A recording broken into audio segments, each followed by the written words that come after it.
You kept your high school basketball career a secret from your mother. How old were you when she found out you were playing on the high school basketball team? She found out when I was a junior in high school. Well, I made it in 8th grade. I made varsity in 8th grade, and she was like, what? No, you're going to go to school. You're going to focus on education. I want you to get into these books. You know, another word with sports, you know, that word with sports, right?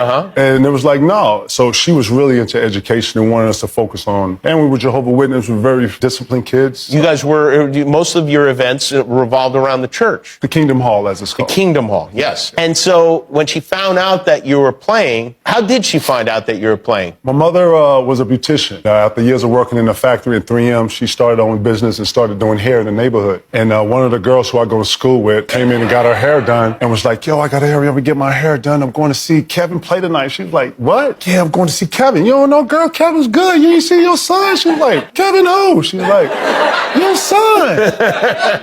And I'll never forget, I was in the layup line, kind of laying it up, and it was just typical another night against a rival, and it was a big night. And my mom walked in, my little sister, and I just almost pooped on myself, man.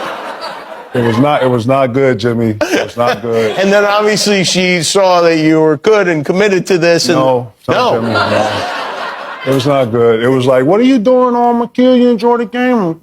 Kind of one of those.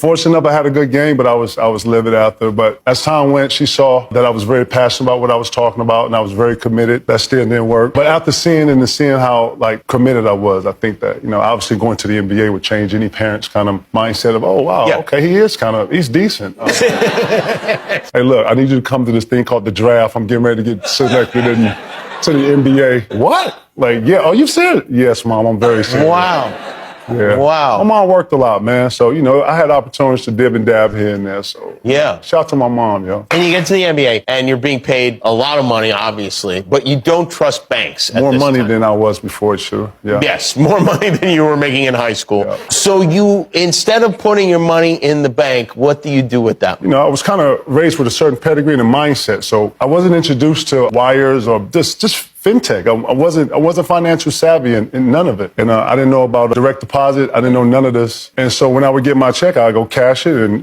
bring it home and I would put it under my mattress. So I did this for 2 years. You would take a check. How much was your weekly check? I don't want to talk about how much money I had. Don't do that. But you would hand it to somebody where? At a bank or a check cashing place? No, Jimmy, I would go to a bank, plenty of professional people with guards, and I would actually do and they would give me my money, came in the bag, and I had a whole little system, and I would go home and put it under my mattress.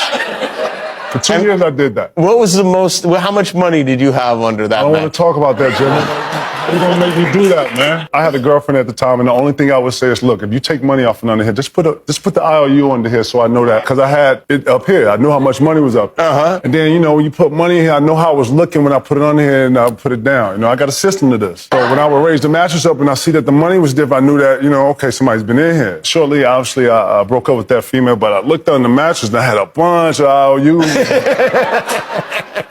It's time to put this in the bank. It's time to change it. The Celtics are retiring your jersey in March, which is a great honor, obviously. The Celtics are one of the great franchises, second to the Lakers. But what amazes me is that, you are quite clearly far and away the greatest Minnesota Timberwolves player of all time. There's no question about it. How is it possible that the Celtics have seen fit to retire your jersey, but the Minnesota Timberwolves still have not? Well, if you know anything about the Boston Celtics, they're known for their championships and the way they do things. They do things in a championship way. I see. And that's what I'm going to say. Because I love the city of Minneapolis, and I'm not here to crap on anything, and someone has a franchise, and the way they want to run their franchise is up to them. Right. They have new owners, though, right? I don't know. I haven't been really keeping up with them. You haven't? I keep up with Cat. I keep up with the young fella Edwards, but no, not at all.